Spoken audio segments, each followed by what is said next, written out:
একদম মাঝমাঠ পর্যন্ত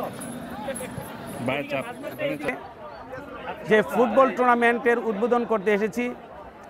আসলে এটার একটা লক্ষ্য হলো, আপনারা জানেন ব্রাহ্মণবাড়িয়া জেলার কসবা এবং আখাউড়া আমাদের 15টি ইউনিয়ন আছে এবং 2টি পৌরসভা আছে।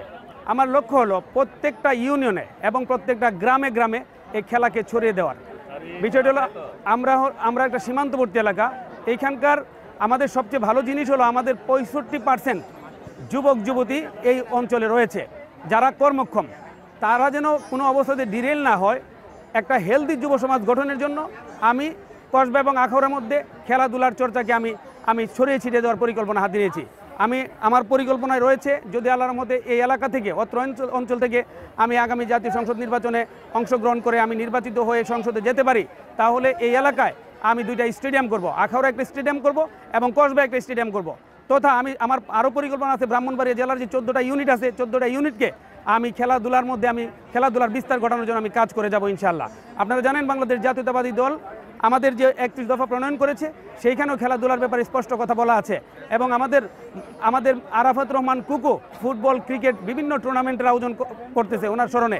সুতরাং আমরা এইভাবে খেলাধুলাকে আমরা সম্পূর্ণ জেলাব্যাপী আমরা গ্রামে গ্রামে আমরা এটা পৌঁছে দেওয়ার পরিকল্পনা হাতে নিয়েছি।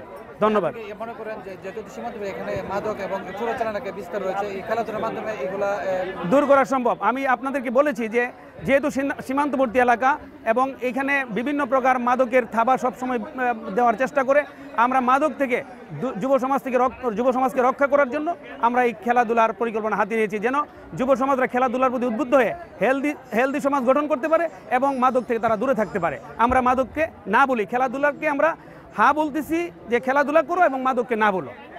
আমি আপনাকে বলি, আমাদের বিএনপির কেউ মাদকের সাথে কখনো জড়িত নয় এবং যারা চোরা কারবারি তারাও বিএনপির কোনো সদস্য নয়।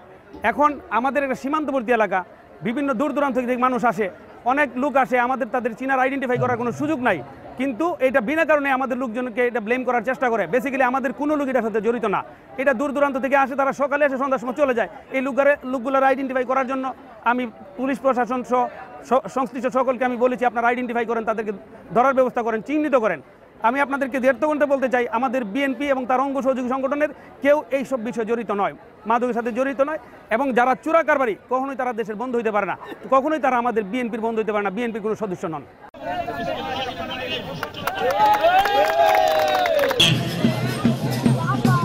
সেখান থেকে কিক অফের মধ্যে দিয়ে শুরু হয়ে গেল কলেজ পাড়া কালো জার্সি পরিহিত অবস্থায় মাঠের উত্তর পাশে, প্রতিপক্ষ দেবগ্রাম ফুটবল একাদশ মাঠের দক্ষিণ পাশে। এই পর্যায়ে আমি আমাদের প্রধান অতিথি, যিনি গর্বিত পিতা, আক্রমণে কলেজ পাড়া